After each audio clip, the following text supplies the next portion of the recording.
Hi hello ನಮಸ್ತೆ ಎಲ್ಲರೂ ಚೆನ್ನಾಗಿದ್ದೀರಾ ಅಂತ ಭಾವಿಸ್ತಾ ನಮ್ಮ ಗಟೀಸ್ ಕಿಚನ್ಗೆ ನಿಮ್ಮೆಲ್ರಿಗೂ ಪ್ರೀತಿಯ ಸ್ವಾಗತ. ನಾನು ನಿಮ್ಮ ಚೈತ್ರ ಅಶ್ವಿತ್. ಇವತ್ತು ನಮ್ಮ ಗಟೀಸ್ ಕಿಚನಿಂದ ಒಂದು ಸ್ಪೆಷಲ್ ಆದಂತಹ ಸ್ನ್ಯಾಕ್ ರೆಸಿಪಿ ತೋರಿಸ್ತಾ ಇದ್ದೀವಿ. ಪನ್ನೀರ್ ಮಸಾಲ ಕಟ್ಲೆಟ್. ಏನಪ್ಪ ಇದು ಪನ್ನೀರ್ ಮಸಾಲ ಕಟ್ಲೆಟ್? ಎಲ್ಲರೂ ಮಾಡ್ತಾರಲ್ಲ, ಏನು ಇವರು ಸ್ಪೆಷಲಾಗಿ ತೋರಿಸೋದು ಅಂತ ಅನ್ಕೋತಿದ್ದೀರಾ? ಅಲ್ಲೇ ಇದೆ ಟ್ವಿಸ್ಟು. ಈ ವಿಡಿಯೋನ ಫುಲ್ ನೋಡಿ. So come let's get started with paneer masala cutlet. Paneer masala cutlet ಮಾಡೋದಕ್ಕೆ ಒಂದು ಮಿಕ್ಸರ್ ಮಾಡ್ಕೊಂಬಿಡೋಣ. ಒಂದು 200 ಗ್ರಾಮ್ಸ್ ಪನ್ನೀರ್ಗೆ ಒಂದು ಕಡಾಯಿನಲ್ಲಿ ಒಂದು 2 ರಿಂದ 3 ಸ್ಪೂನಷ್ಟು ಎಣ್ಣೆ ಹಾಕ್ಕೊಂಡು ಒಂದು ಅರ್ಧ ಈರುಳ್ಳಿನ ತುರ್ದ್ಕೊಂಡು ಹಾಕ್ಕೊತಾ ಇದ್ದೀನಿ. ಒಂದು ಸ್ವಲ್ಪ ಶುಂಠಿ ಗ್ರೇಟೆಡ್ ಮಾಡಿರಬೇಕು, ಎಲ್ಲವನ್ನು ತುರಿದಿರಬೇಕು, ಎಲ್ಲ ತರಕಾರಿನೂ ತುರಿದಿದಂಥ ಕ್ಯಾರೆಟು, ಸಣ್ಣಗೆ ಹೆಚ್ಚಿದಂಥ ಗ್ರೀನ್ ಚಿಲ್ಲೀಸ್ ಎಲ್ಲವನ್ನು ಹಾಕ್ಕೊಂಡು ಚೆನ್ನಾಗಿ ಬಾಡಿಸ್ಕೊಂಬಿಡಿ ಬೇಗ.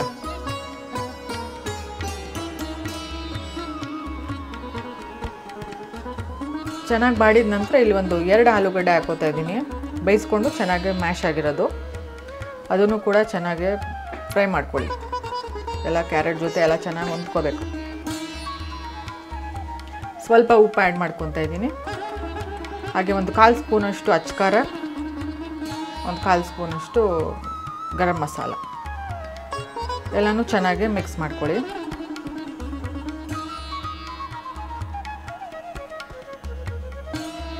ಮಿಕ್ಸ್ ಮಾಡಿದ ನಂತರ ಸೈಡ್ಗೆ ಇಟ್ಕೊಂಬೇಡ. ಇಲ್ಲಿ ಮತ್ತೊಂದು ಪ್ಯಾನ್ ಅಥವಾ ಕಡಾಯಿನಲ್ಲಿ ಒಂದು ಸ್ವಲ್ಪ ಎಣ್ಣೆ ಹಾಕ್ಕೊಂಡು, ಇಲ್ಲಿ ನಾವು ಪನ್ನೀರ್ನ ಏನಕ್ಕೆ ರೋಸ್ಟ್ ಮಾಡ್ಕೋಬೇಕು ಅಂತ ಹೇಳಿದ್ರೆ, ಪನ್ನೀರ್ನಲ್ಲಿ ವಾಟರ್ ಕಂಟೆಂಟ್ ಇರುತ್ತೆ. ಆ ವಾಟರ್ ಕಂಟೆಂಟ್ನ ಕಡಿಮೆ ಮಾಡೋದಕ್ಕೋಸ್ಕರ ನಾವಿಲ್ಲಿ ಪನ್ನೀರ್ನ ರೋಸ್ಟ್ ಮಾಡ್ಕೋಬೇಕಾಗತ್ತೆ. ಆಮೇಲೆ ಇನ್ನೊಂದು, ಪನ್ನೀರ್ನಲ್ಲಿ ಏನು ಫ್ಲೇವರ್ ಇರೋದಿಲ್ಲ, ಬ್ಲ್ಯಾಂಡಾಗಿರುತ್ತೆ. ಸೊ ಪನ್ನೀರ್ದು ಫ್ಲೇವರ್ ಎನ್ಹಾನ್ಸ್ ಮಾಡಲಿಕ್ಕೆ ನಾವಿಲ್ಲಿ ಸ್ವಲ್ಪ ಮಸಾಲ ಹಾಕಿ ಅದನ್ನು ರೋಸ್ಟ್ ಮಾಡ್ಕೋತೀವಿ. ನಾವೇನು 200 ಗ್ರಾಮ್ಸ್ ಪನ್ನೀರ್ ತೊಗೊಂಡಿದ್ವಲ್ಲ, ಅದನ್ನು 3 ಸ್ಲೈಸಸ್ ಹಾಕಿ ಮಾಡ್ಕೊಂಡಿದ್ದೀನಿ. 3 ಸ್ಲೈಸಸ್ನು ಪ್ಯಾನ್ನಲ್ಲಿ ಇಟ್ಕೊಳ್ಳಿ. ಇವಾಗ ಪನ್ನೀರ್ ರೋಸ್ಟ್ ಮಾಡೋಂಥ ಪ್ರೊಸೀಜರ್ ಇದು. ಇಲ್ಲಿ ನಾವು ಎಲ್ಲ ಸ್ಲೈಸಸ್ಗೂ ಸ್ವಲ್ಪ ಅಚ್ಕಾರ, ಸ್ವಲ್ಪ ಧನಿಯಾ ಪುಡಿ, ಹಾಗೆ ಒಂದು ಸ್ವಲ್ಪ ಉಪ್ಪು, ಸ್ವಲ್ಪ ಲೈಟಾಗಿ ಸ್ಪ್ರಿಂಕಲ್ ಮಾಡ್ಕೊಳ್ಳಿ ಸಾಲ್ಟ್ನ.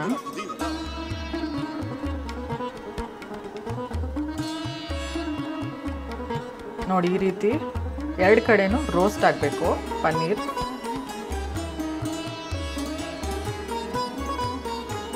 ಈ ಕಡೆಗೂ ನಾನು ಸ್ವಲ್ಪ ಧನಿಯಾ ಪುಡಿ, ಅಚ್ಕಾರ, ಹಾಗೆ ಒಂದು ಸ್ವಲ್ಪ ಸಾಲ್ಟ್ನ ಸ್ಪ್ರಿಂಕಲ್ ಮಾಡ್ತಾಯಿದ್ದೀನಿ. 2 ಕಡೆನೂ ಚೆನ್ನಾಗಿ ರೋಸ್ಟ್ ಆಗ್ಲಿಕ್ಕೆ ಬಿಟ್ಬಿಡಿ. ರೋಸ್ಟ್ ಆದ ನಂತರ ಒಂದು ಪ್ಲೇಟ್ನಲ್ಲಿ ತೊಗೊಂಡ್ಬಿಟ್ಟು ಆರ್ಲಿಕ್ಕೆ ಇಟ್ಕೊಂಡ್ಬಿಡಿ. ಎಲ್ಲ ಜಾರೋಗ್ತಾ ಇದೆ ಮತ್ತೆ ಪ್ಯಾನಲ್ಲಿ ನಾನು ಇನ್ನೂ ರೋಸ್ಟ್ ಆಗಬೇಕು ಅಂತ ಹೇಳಿ. ನೋಡಿ, ಈ ರೀತಿ ಬರುತ್ತೆ. ಇದನ್ನು ಆರಿದ ನಂತರ ನೀವು ಗ್ರೇಟ್ ಮಾಡ್ಬೋದು, ಇಲ್ಲಾಂದರೆ ಈ ರೀತಿ ಕ್ರಂಬಲ್ ಮಾಡಿಕೊಂಡು ನಾವು ಆಲೂಗಡ್ಡೆ ಮಿಕ್ಸ್ಚರ್ ಏನು ಮಾಡ್ಕೊಂಡಿದ್ವಿ ಅದಕ್ಕೆ ಆ್ಯಡ್ ಮಾಡ್ಕೊಳ್ಳೋಣ. ಸ್ವಲ್ಪ ಸಣ್ಣ ಉರಿಲಿ ಚೆನ್ನಾಗಿ ಮಿಕ್ಸ್ ಮಾಡ್ಕೊಳ್ಳಿ ಪನ್ನೀರ್ ಮತ್ತು ಆಲೂಗಡ್ಡೆ ಮಿಕ್ಸ್ಚರ್ನ. ಇಲ್ಲಿ ನಾನು 1 ಪೀಸ್ನ ಬ್ರೆಡ್ ತೊಗೊಂಡಿದ್ದೀನಿ. ಸೈಡೆಲ್ಲ ಕಟ್ ಮಾಡಿಬಿಟ್ಟು ಮಧ್ಯದ ಬ್ರೆಡ್ ಮಾತ್ರ ಸಣ್ಣ ಕ್ಯೂಬ್ಸಾಗಿ ತೊಗೊಂಡು ಇಲ್ಲಿ ಮಿಕ್ಸ್ ಮಾಡ್ಕೊಂಡಿದ್ದೀನಿ. ಅದನ್ನು ಕೂಡ ಸ್ವಲ್ಪ ಚೆನ್ನಾಗಿ ಮಿಕ್ಸ್ ಮಾಡ್ಕೊಳ್ಳಿ. ಇಲ್ಲಿ ಪ್ಯಾನ್ನಲ್ಲಿ ಅಷ್ಟೊಂದು ಚೆನ್ನಾಗಿ ಮಿಕ್ಸ್ ಆಗಲ್ಲ. ನಾನಿಲ್ಲಿ ಒಂದು ದೊಡ್ಡ ಪ್ಲೇಟ್ಗೆ ಹಾಕ್ಕೊಂಡು ಬೌಲ್ಗೆ ಹಾಕ್ಕೊಂಡು ಚೆನ್ನಾಗಿ ಮಿಕ್ಸ್ ಮಾಡ್ಕೊತಾ ಇದ್ದೀನಿ. ಇನ್ನೊಂದು ಟಿಪ್ ಏನು ಅಂದರೆ, ಇದರಲ್ಲಿ ನಾವು ಒಂದು 1/4 ಸ್ಪೂನಷ್ಟು ಸೂಜಿ ಆ್ಯಡ್ ಮಾಡ್ತೀವಿ, ಉಪ್ಪಿಟ್ಟು ರವೆ ಏನಕ್ಕೆ ಆ್ಯಡ್ ಮಾಡ್ತೀವಿ ಅಂತ ಹೇಳಿದ್ರೆ, ಅದು ಬೈಂಡಿಂಗ್ ಕೊಡುತ್ತೆ. ಹಾಗೆ ಇನ್ನೇನಾದರೂ ವಾಟರ್ ಅಂಶ, ಇನ್ನೇನಾದರೂ ನೀರಿನ ಅಂಶ ಇದ್ದರೆ ಆ ರವೆ ಎಳ್ದಿಟ್ಕೊಳ್ಳುತ್ತೆ. ಹಾಗಾಗಿ ನಾವು ಒಂದು ಅರ್ಧ ಸ್ಪೂನಷ್ಟು 1 ಸ್ಪೂನಷ್ಟು ರವೆನ ಆ್ಯಡ್ ಮಾಡ್ಕೋತೀವಿ. ಹಾಗೆ ಇದರಲ್ಲಿ ಬ್ರೆಡ್ನ ಯೂಸ್ ಮಾಡಿರ್ತೀವಿ.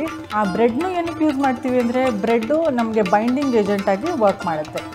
ಸೊ ಇದೆಲ್ಲ ಟಿಪ್ಸ್ನ ಬಳಸ್ಕೊಂಡು ನೀವು ನಿಮ್ಮ ಮನೆಯಲ್ಲಿ ಈ ಒಂದು ರುಚಿಯಾದಂತಹ ಕಟ್ಲೆಟ್ ಮಾಡ್ಕೊಳ್ಳಿ. ಒಂದು 1/4 ಕಪ್ನಷ್ಟು ಸೂಜಿ ಹಾಕೊಂಬಿಡಿ. ಇದು ಉಪ್ಪಿಟ್ಟು ರವೆ ಇದ್ರೆ ಹಾಕ್ಕೊಂಡ್ಬಿಟ್ಟು ಚೆನ್ನಾಗಿ ಮಿಕ್ಸ್ ಮಾಡಿಕೊಂಡು ಒಂದು ಫ್ರಿಜ್ನಲ್ಲಿ ಒಂದು 1/2 ಅವರ್ ಇಟ್ಕೊಳ್ಬೇಕಾಗತ್ತೆ. 1/2 ಅವರ್ ಇಟ್ಕೊಳ್ಳೋದ್ರಿಂದ ಫ್ರಿಜ್ನಲ್ಲಿ ನಮಗೆ ಕಟ್ಲೆಟ್ ಚೆನ್ನಾಗಿ ಬರುತ್ತೆ. ನೋಡಿ, ಇದು 1/2 ಅವರ್ ಆದಮೇಲೆ ನಾನಿಲ್ಲಿ ಉಂಡೆಗಳನ್ನ ಮಾಡ್ತಾಯಿದ್ದೀನಿ, ಟಿಕ್ಕೀಸ್. ನೀವು ಯಾವ ಶೇಪ್ ಆದರೂ ಮಾಡ್ಕೊಳ್ಬೋದು. ನಾನಿಲ್ಲಿ ಬರೀ ರೌಂಡ್ ಶೇಪ್, ಮಾಮೂಲಿ ಕಟ್ಲೆಟ್ ಶೇಪ್ ಮಾಡ್ತಾಯಿದ್ದೀನಿ. ನೀವು ಹಾರ್ಟ್ ಶೇಪ್ ಆದರೂ ಮಾಡ್ಕೋಬೋದು, ಇಲ್ಲಾಂದರೆ ಮಾಮೂಲಿ ಚೀಸ್ ಬಾಲ್ ಥರ ಮಾಡಿ ನೀವು ಡೀಪ್ ಫ್ರೈ ಕೂಡ ಮಾಡ್ಕೋಬೋದು. ಇಲ್ಲ ಡೀಪ್ ಫ್ರೈ ಬೇಡ ಅಂದರೆ ನಮಗೆ ಏರ್ ಫ್ರೈ ಕೂಡ ಮಾಡ್ಕೋಬೋದು, ಎಲ್ಲ ನಿಮ್ಮ ಆಪ್ಷನ್. ಇಲ್ಲಿ ನಾನು ಪನ್ನೀರ್ನಲ್ಲಿ ತೋರಿಸ್ತಾ ಇದ್ದೀನಿ. ಡಯಟ್ ಕಾನ್ಷಿಯಸ್ ಇರೋರು ಟೋಫುನಲ್ಲಿ ಕೂಡ ಮಾಡ್ಕೋಬೋದು. ಈ ರೀತಿ ಕಟ್ಲೆಟ್ಸ್ನ ರೆಡಿ ಮಾಡಿ ಇಟ್ಕೊಂಡ್ಬಿಡಿ. ಇಲ್ಲಿ ನಾವು ಕಾರ್ನ್ಫ್ಲೋರ್ ಸ್ಲರಿ ಮಾಮೂಲಿ ನಿಮಗೆ ಗೊತ್ತಲ್ಲ, ಅದರಲ್ಲಿ ಡಿಪ್ ಮಾಡಿಕೊಂಡು ನಾನು ಬ್ರೆಡ್ ಕ್ರಮ್ಸ್ನಲ್ಲಿ ಸ್ವಲ್ಪ ರೋಲ್ ಮಾಡ್ಕೊತಾ ಇದ್ದೀನಿ. ಎಲ್ಲವನ್ನು ರೆಡಿ ಮಾಡ್ಕೊಂಡು ಇಟ್ಕೊಂಡ್ಬಿಟ್ಟಿದ್ದೀನಿ. ಈಗ ಫ್ರೈಯಿಂಗ್ ಪ್ಯಾನ್ ತೊಗೊಂಡಿದ್ದೀನಿ, ಶಾಲೋ ಫ್ರೈ ಮಾಡ್ತಾಯಿದ್ದೀನಿ. ನೀವು ಡೀಪ್ ಫ್ರೈ ಕೂಡ ಮಾಡ್ಕೋಬೋದು, ಇಲ್ಲ ಏರ್ ಫ್ರೈ ಕೂಡ ಮಾಡ್ಕೋಬೋದು. ಎಣ್ಣೆ ಕಾಯ್ದ ನಂತರ ನಾವೇನು ರೆಡಿ ಮಾಡ್ಕೊಂಡಿದ್ವಿ ಕಟ್ಲೆಟ್ಸ್ನೆಲ್ಲ ಅದನ್ನು ನೀಟಾಗಿ ಸುತ್ತಲೂ ಇಟ್ಕೊಂಡು ಬಂದುಬಿಡೋಣ.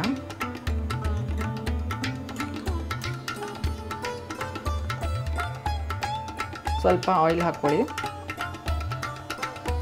ಚೆನ್ನಾಗಿ ರೋಸ್ಟ್ ಆಗಬೇಕಲ್ಲ ಅದು. ಮೇಲೆ ತುಂಬ ಕ್ರಿಸ್ಪಿಯಾಗಿರುತ್ತೆ, ಒಳಗಡೆ ಸಾಫ್ಟಾಗಿರುತ್ತೆ. ತುಂಬ ಚೆನ್ನಾಗಿರುತ್ತೆ ಈ ಒಂದು ಪನ್ನೀರ್ ಮಸಾಲ ಕಟ್ಲೆಟ್.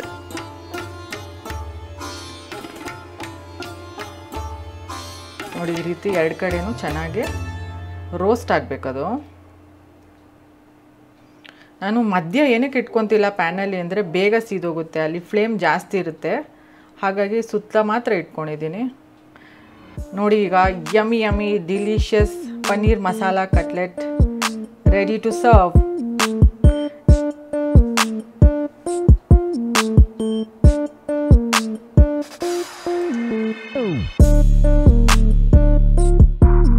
ತುಂಬ ಅದ್ಭುತವಾಗಿದೆ ಈ ಒಂದು ಪನ್ನೀರ್ ಮಸಾಲ ಕಟ್ಲೆಟ್. ಮೇಲ್ಗಡೆ ತುಂಬ ಕ್ರಂಚಿಯಾಗಿದೆ, ಒಳಗಡೆ ಸಾಫ್ಟಾಗಿದೆ. ನೀವು ನಿಮ್ಮ ಮನೆಯಲ್ಲಿ ಈ ಅದ್ಭುತವಾದಂತಹ ಪನ್ನೀರ್ ಮಸಾಲ ಕಟ್ಲೆಟ್ನ ಆದಷ್ಟು ಬೇಗ ಟ್ರೈ ಮಾಡಿ.